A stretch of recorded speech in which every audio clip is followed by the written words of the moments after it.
Mm, mm, mm, mm. Yeah, we're in red mode because we're talking about some evil shit. I'm scared. Hi everyone, it's AlsoAshley. Welcome to my YouTube channel. Today, we're going to be talking about the most transphobic movie, if not most transphobic scene, in film history. That's according to the internet that I've been around. So we'll actually see if that's true. But yes, we are talking about Ace Ventura, Pet Detective, and we are going to approach this review in a unique way, hopefully, that will make this interesting to engage with, whether you're trans or not. And this video will be broken down into basically 3 parts. 1, I'm going to talk about my own relationship with this film and how it affected me growing up. What I remember, what I don't, a little bit of the history with that. 2, we're going to watch the scene that I will be directly referring to and that everyone online directly refers to in the sentence of transphobia and Ace Ventura. And 3, we're going to talk the aftermath of that. So you're going to watch me experience that scene in real time. If that makes you uncomfortable, strap in, because here we go. I haven't watched Ace Ventura, Pet Detective since I was a wee lad in the 90s. So I haven't seen this film in a long time, and that was intentional for this video because I just wanted to talk to you about what it felt like and what I experienced as a kid in the 90s, watching this scene in particular on TV for the first time. Now knowing full well who I am now, but obviously not at the time. So I want to go in with my own perspectives initially and just talk about how this scene affected me. Ace Ventura, Pet Detective came out in 1994, which I did look up. I didn't want to look up too much about this film, but that'll probably give you a lot of context on this Jim Carrey vehicle and around what era we were existing in. I'll just be honest, most representation of queer or trans, any human, in any form in media, on film, on TV, in animation, was typically as a villain role or as a, oh, that's a weirdo role. Great representation growing up. Wonderful. But now everything's too woke if we make anything outside of that. So because it came out in 1994, that means that I saw it somewhere in the late 90s, let's say, as a kid. Very young is what I will express to then further discuss this, because I'm not going to tell you my age. I was a youngin' though, I'll tell you that much. Probably in like 1997, let's say. So it's been 30 years? Oh,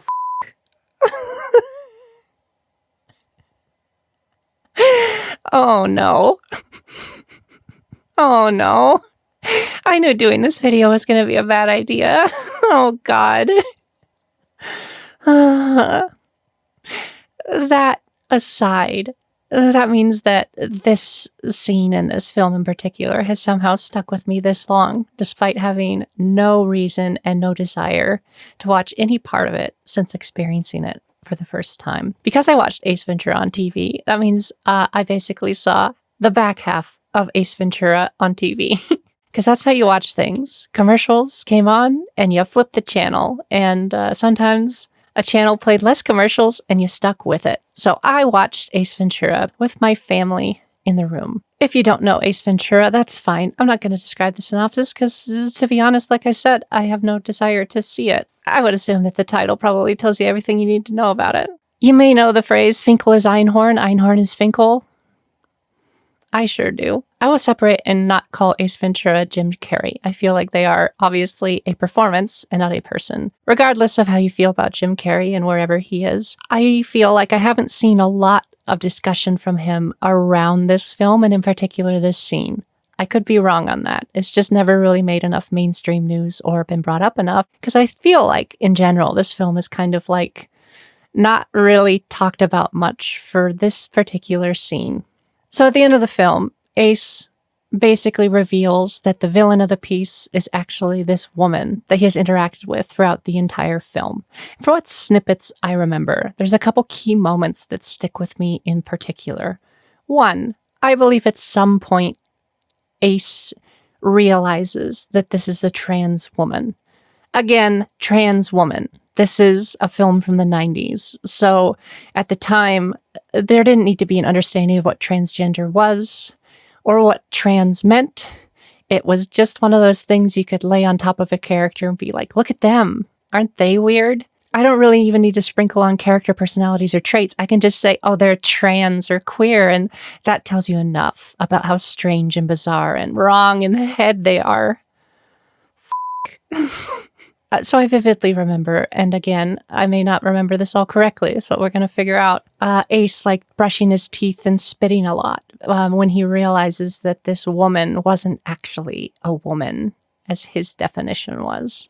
So there's something about that sticks in my mind, and I feel like maybe that occurred before this scene, before this reveal.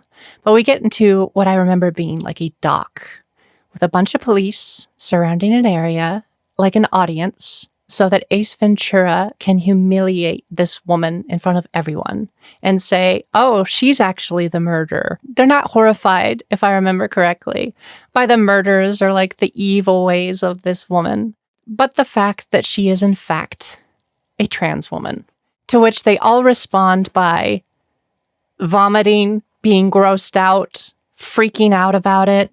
I see these visual images in my head still, 30 years later. 30 years later, those things stuck with me because as a little guy, I was very confused, not only by the plot, Jim Carrey's over-the-top, ridiculous performance, but also, what? Why are they sick? Why are they reacting this way? What's happening? What? And so I asked my family, and they didn't really have an answer. And I think that that's something that you could probably do with this scene with everybody, is almost watch it and then ask them, what did you find funny about this? What made this funny to you? Because if you laughed, I want to know why. I want to know why this was so funny.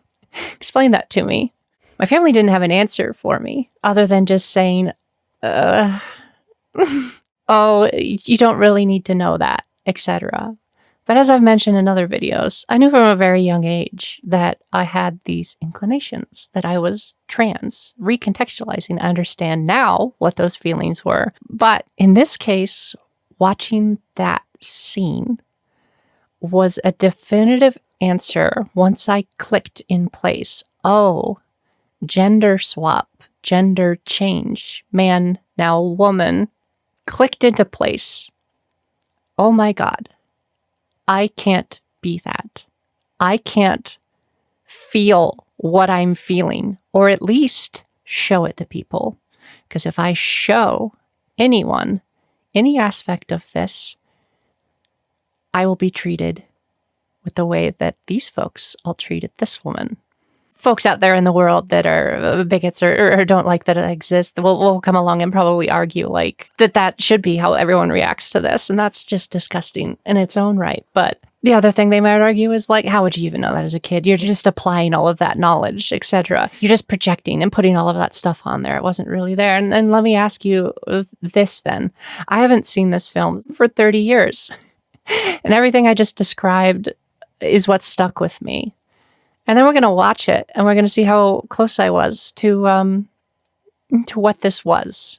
I might be conflating some of these scenes. I feel like there's a separate scene with Ace Ventura reacting to this news. Maybe that's where the vomiting happens. I just know that in this warehouse scene, this definitely happens. So I will watch both if they both exist, and these are, in fact, two separate scenes. But that kind of reaction, that gut reaction of disgust, is mostly what I remember or recall. So I never got a straight answer out of my family on exactly why that was so funny and why it wasn't just uncomfortable and awkward. Because I did feel in the room I was in, my family get very uncomfortable around this. Whether that was just that it was touching on that subject at all, or that they understood the further implications of how kind of f***ed that was, or they just didn't want their kids to have them ask questions after accidentally really watching that scene on TV. Whoops. That was consumed. Just so you know, I'm not even saying to censor this. This had an impact on me, good or bad. It did present little old me an example of these feelings I was feeling. Even if it was a bad expression of it, I can say I am glad I experienced it. It's shaped me in one way or the other. So I'm not sitting here saying censor this. Because that would also require just saying like, well, maybe if we start censoring all of this, maybe we should start censoring any reference to anything trans, because we wouldn't want it to have an impact on anyone below a certain age, right? Like, oh, maybe that's what messed me up. That's what screwed me up, right? Ace Ventura. God. But I do think you should still be able to call this shit out. And that at a certain point, if you're presenting that on TV, you're proving where you stand if you can put a scene like this on your network, etc. You know, there's nuance to everything, even if this scene isn't nuanced at all. So I'll wrap up part one by just saying, yes, it's had an effect on me, because not only is it something I vividly and aggressively remember and have little visual snapshots and even like tension inside of me when I think back on watching and experiencing this scene for the first time. But it's also something that whenever I run across it in the wilds of the internet and see folks talking about this, it also like impacts me. This film, this scene affected a lot of trans women, I think. And I don't know if it's discussed enough. I'm going to give you an example of me running across one of these things in the wild here. So this is from 2 years ago, and it's on the Ask Transgender subreddit, and it just says Ace Ventura. And I will read this before we watch the scene, because this does give away too much. So I'm a trans woman, and my cis boyfriend decided we'd watch an old film he enjoyed called Ace Ventura: Pet Detective. It's a movie I've never seen before. Yeah, you see where I'm going with this. Not only was that probably the most transphobic third act I've ever seen in my life, but his commentary throughout really irked me. Throughout the film, he'd recall hints, without spoiling, about her transness that he hadn't realized before. Me, obviously not knowing what he's talking about. And so when the big reveal came, I think I literally just held the most disgusted face for the rest of the movie, and it got worse when she was literally sexually assaulted in the third act. So I do remember that part correctly. I genuinely did not know what is worse, the fact that he didn't even see what was wrong with the display happening, or me watching it, or him laughing at it. It's like he didn't think to warn me. Am I bugging? I don't know that lingo. Shit. Showing my age. I'm thinking, did you not see anything wrong with this? And remember at one point as she's getting pantsed, he literally goes, you can tell by the hips. The actress was cis. You're transvestigating a cis woman in front of me. It's taking everything in me not to think we literally watched that just to get a reaction out of me. Like I'm actually about to crash out. Because mind you, I've literally had to call him out on being more sensitive to my transness. And you show me this? It would have been fine if you gave me a warning, or even at least sympathize with the idea that this is obviously transphobic and you may have not realized before. Nah, he literally laughed with it. So I bring this up because this film's still affecting trans women today. This is from 1994. This was 2 years ago. Yeah. Okay. With that being said, I'm going to watch this. Whew. Here we go. I'm going to play it out. I'm going to watch it on my screen. I'll play back some clips. I'm basically just going to get my live reaction to it. Keep in mind, I'm okay. I'm choosing to do this. It's going to be fine. Just be prepared. If you're out there. I might even put in a time code if you want to skip the scene and just hear me talk about it after the fact, because I don't know how rough this is going to get, but we're going to do it. So y'all know, my lighthearted approach to this is not me trying to mask. I am genuinely curious and felt this was worthy of observation and discussion, and my excitement or energy you hear in my voice doesn't come from the horrific shit that this is about to be, but more so from the fact that talking this stuff out is always helpful for folks, and this is probably going to be something we can definitely talk out. So let's do this. He kidnapped Snowflake! He killed Roger Podactor, and he was just about to kill Dameron on me! Ho ho ho! Fiction can be fun, but I find the reference section much more enlightening. For instance, if you were to look up professional football's all-time bonehead plays, you might read about a Miami Dolphin kicker named Ray Finkel, who missed a 26-yard field goal in the closing seconds of Super Bowl 17. What you wouldn't read about is how Ray Finkel lost his mind, was committed to a mental hospital only to escape and join the police force under the assumed identity of a missing hiker, manipulating his way to the top in a diabolical scheme to get even with Dan Marino, whom he blamed for the entire thing. Told you. Just go, oh, crazy, trans, equivocate. Sorry, let's keep going. What the hell are you talking about? Yes, what are you talking about? Lois Einhorn. She's Ray Finkel. She's a man. He's lying. Shut up! Let's just see who's lying, shall we? Would a real woman have to wear one of these?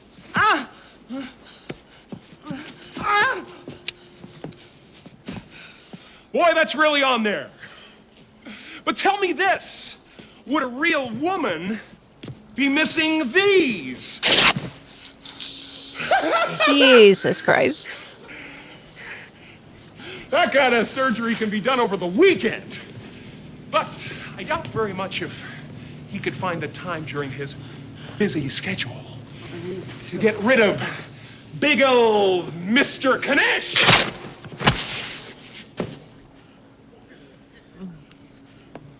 God. Oh boy. Ace, come here. Would you excuse me for just 1 second? We're going to continue here in a second. Let me pause and say I'm not defending anything right now. I get what, on a base level, I think the humor was supposed to be here. Whoever wrote this joke was so unequivocally removed from any aspect of what they were actually writing and so focused on one thing. Comedy is obviously a lot of setups, payoffs, etc., etc. The core of this joke is obviously supposed to be someone's trying to prove something, but with every scrap of evidence they were so sure of, they have to then move on to the next bit of evidence because that was wrong. As a core concept on the base level of just hearing that verbalized could be a funny joke. Now, the moment that concept is sprinkled into context, that's where we get the big f***ing difference, isn't it? Because you can write one thing and intend one thing, and then once you sprinkle that onto another thing, it can become f***ing horrifying. And frankly, disgusting, absolute vile aspects of this. I want to say more, but I'll let this play out first. Ladies and gentlemen, my esteemed colleague, Mr. Marino, has just brought some new evidence to my attention. Now, history has certainly shown that even the most intuitive criminal investigator can be wrong from time to time. But if I am mistaken, if the lieutenant is indeed a woman, as she claims to be, then, my friend, she is suffering from the worst case of hemorrhoids I have ever seen! That's why Roger Podacter is dead! He found Captain Winky!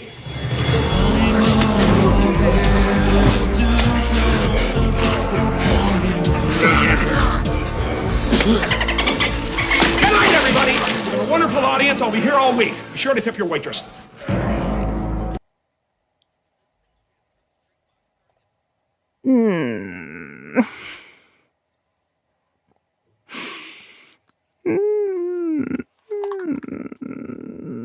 I can't get this grimace off my face. Okay. So I sat for a second. We're going to watch the other scene where Ace Ventura reacts, because that might be worthy of discussion as well. I feel like these all kind of go hand in hand. Because remember, I did watch the whole entire back half of this movie, so I definitely saw this as well when I was a kid. That's it. Einhorn is Finkel. Finkel is Einhorn. Einhorn is a man. Oh my God! Einhorn is a man! No!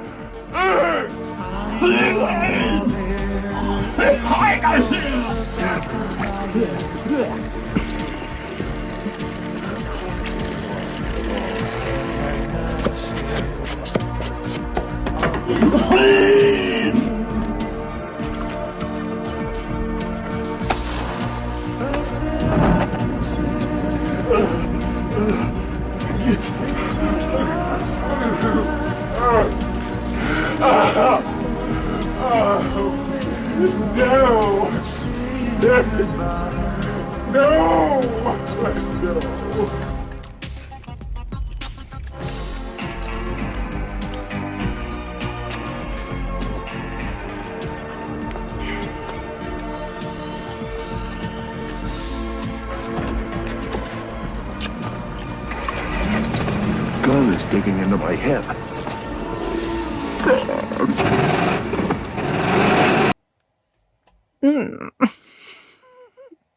Jesus Christ. Okay. Okay. Okay. Okay. Okay. Okay. I can only say okay. Okay, so I was remembering correctly. It was just kind of spread over 2 scenes, but first thing that hits, a lot of this is taken pretty lightly. I don't know. We're trying to go for comedy, so they feel like they can touch on things in a way that isn't as dark as it actually is, because they're blinded by the aspect of haha joke. But hey, everyone, it's future Ashley. You'll see another future version of me. So as you can tell, I was kind of caught off guard watching this, and there's a lot less words coming out of my mouth than normally happens. So I've reflected, and I've come back to tell you one of the first things that I do.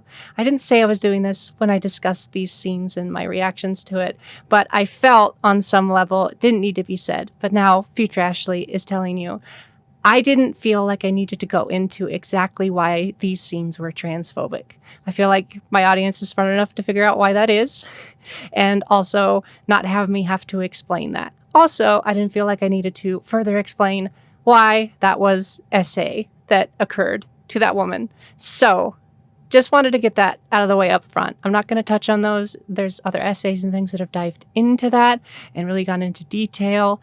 I think y'all are smart enough to understand. Even just from probably watching my reaction, that was not good. So anyway, you'll see another version of me here in a bit, jump in and cut myself off again. But let's go back to my initial reaction and see what I say. So bye. What are my initial reactions to this? I had to pause one of them in the middle just to tell you a little bit about it.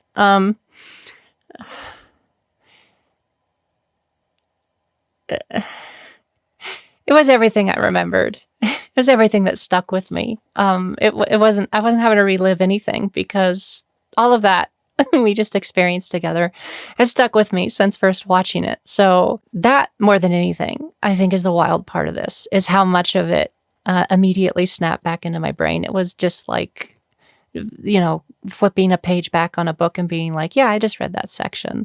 So I'm not shocked really or thrown by any of this, because even as a young kid, there was big old red flags going up in my head that were like, something's wrong here. Something makes me uncomfortable. Something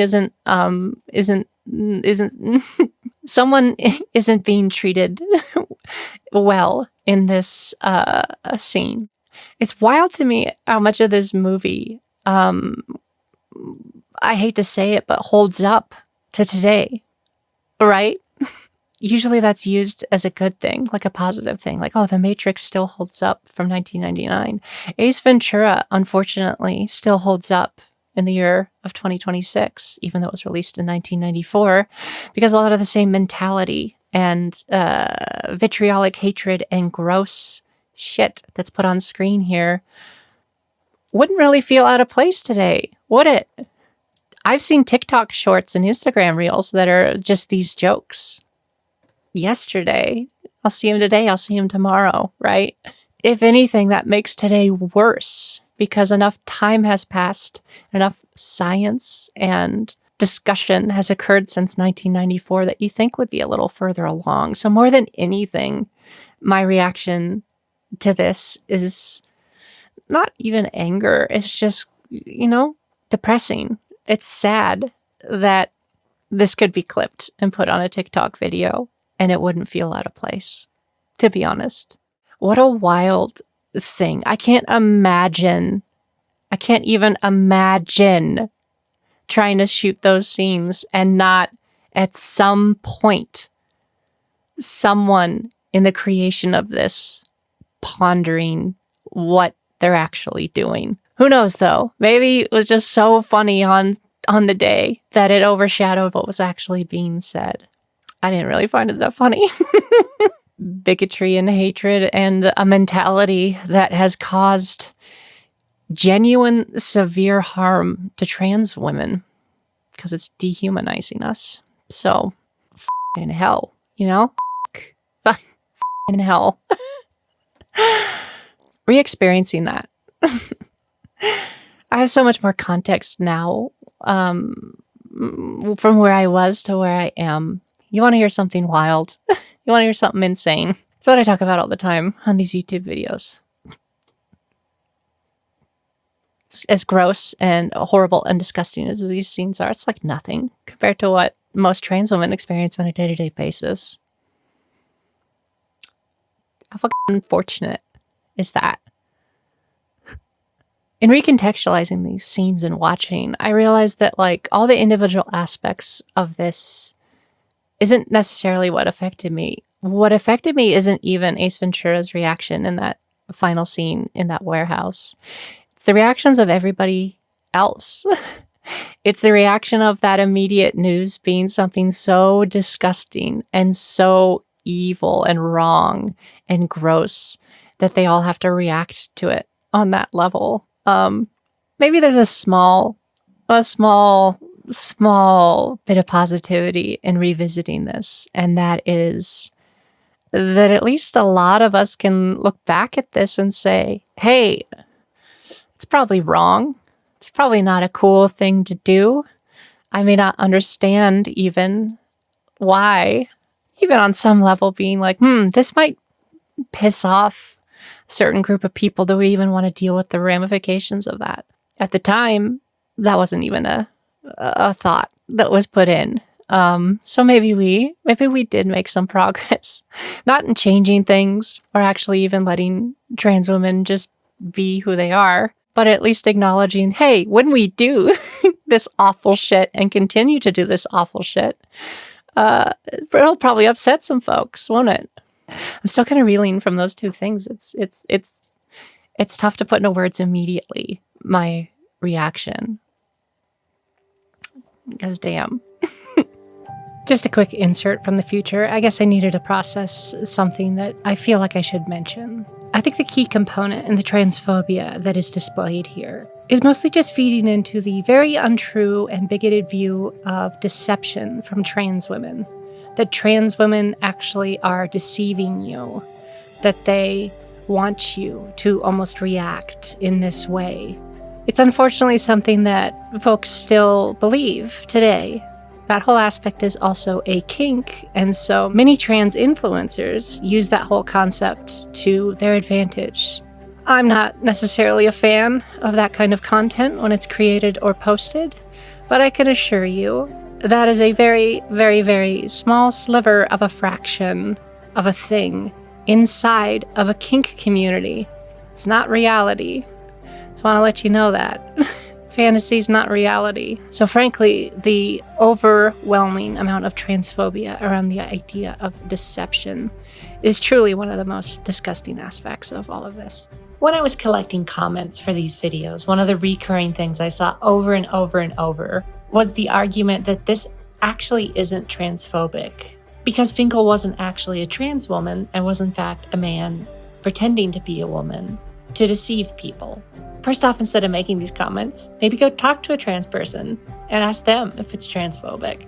Secondly, one of the core things about transphobia is that we are told that we are men to our faces all the time, and that this is what we're doing all the time. So what you're telling me is that something isn't transphobic because it's just a man pretending to be a woman, when that exact line is the core script transphobes use about real people. It's like a bully saying, I'm not bullying you, I'm just repeating what you are, when the whole issue is that what they're repeating is harmful and untrue. This argument also completely overlooks the concept that really the transphobia isn't necessarily about the deception. It's about how people are reacting to the concept of that. Imagine if this was just a trans woman that you kissed. Everybody's disgust with everything that's transphobic, not necessarily the exact plot details. Okay, editing Ashley out. This has got to be so triggering for so many trans women, though. Like, that Reddit post is a good example of this. This movie's left an impact in making this a joke and not as serious as it should be. And I think we are still feeling weird repercussions from the rest of history now. This attitude and approach hasn't really dissolved yet. I think in time it might, but as that Reddit post kind of showed, this had such an impact for a lot of folks that all they see is the joke, and they don't see the person or the ideal or what's being said behind it. And I think that would be the argument that most folks would try and say, like, oh, it's just a joke. It's just a joke. It's supposed to be funny. You couldn't get away with humor like this these days anymore, could you? First off, I just explained. Yes, you can. Yes, you can. We're the butt of every f***ing joke. I wanted you all to see me watch that. I wanted you to see my reaction to it. And even like my calm demeanor here and now after the fact. I'm not trying to be strong or put on a face or react in a very specific way. Because if anything, I'm surprised that this film isn't brought up more and posted more and said more often as an insult. And I will tell you right now, I have often got as a comment on my cosplays or on mini posts since 30 years ago, Einhorn is Finkel, Finkel is Einhorn. I get that all the time on my comments, still to this day, which maybe this will bring me to kind of the conclusion of what I'm discussing, which more than anything, more than disgusting, more than transphobic, and more so than just overall inappropriate, I won't even argue that this isn't funny. I will argue that it tried to be funny, but ultimately all this really is immature and juvenile and childish. It's kind of poetic that in the midst of all the transphobic reactions that Ace Ventura is having, he places a plunger on his face, which is ultimately a shit joke. And a shit joke, at the end of the day, is just juvenile and immature and inappropriate. And I guess what I'm equating is like, it's just a shitty joke. A 5-year-old will laugh uncontrollably at a fart joke. But if you find this funny, then I think you're just immature. And I can't fix that, and I can't convince you otherwise. So, put Finkel as Einhorn and Einhorn as Finkel on a cosplay of mine, I don't get mad. I just feel bad for you. Because all it makes me want to do is pat you on the head and be like, oh, yeah, poop's funny, isn't it? Go play with your poop. Go laugh at your poop, you immature little shit. Okay, well, that was quite the video. Thanks for sticking around with me. Thanks for experiencing that with me. That was a experience. I won't tell you that. I'm going to be good. Don't worry about it. If you had no knowledge on this film or these scenes, I'm sorry I didn't even introduce it to you, but I did think it was worthy of discussion, mostly for the back end in my reaction and my realization that I had, which I wasn't expecting, how weirdly unaged this film really is. So maybe the point of it and the experience, and maybe if you're watching this from an outside perspective, maybe we can do better. Maybe we can acknowledge that this was kind of gross and dehumanized on every level. A identity that is human and that can have a conversation and that is existing right here in front of you. So, thank you all for sticking around and bearing through that with me. Holy shit. Please share me around and get my stuff out there. I'd love to continue forever making YouTube videos with you all. I would not like to watch this ever again. So thank you for watching and tuning in. And until I see you next time, be hot, resist fascism. I'm very glad, Pocheats, that you were looking away from the screen so you wouldn't have to see that. Unscarred, unaffected, right, little guy? Good fucking God, everyone. God. I'm not mad, just disappointed. Shit.